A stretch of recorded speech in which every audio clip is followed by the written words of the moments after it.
How to unfriend someone on Snapchat. Hi everyone, this is Kate and I'm back with new video, and in today's video we will see how we can unfriend someone on Snapchat. So without any further delay, let's get started. First of all, launch your Snapchat application and make sure that you're logged in with your account. After that, tap on your Bitmoji from your top left corner. That's gonna take you to your profile piece. From here you have to find your friends. For that, scroll down a bit and then tap on my friend option. Now you have to select a specific friend that you would like to unfriend. For example, I have this contact right here. After that, tap on their Bitmoji icon from the top left corner again, and from here tap on three dot and then tap on manage friendship.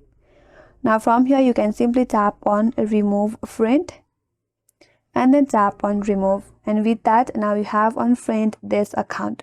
So that's the way to unfriend someone on Snapchat, and that's all for today's video. Hope this video helped you. If you're new to our channel, make sure to subscribe. Thanks for watching. Stay tuned for more videos.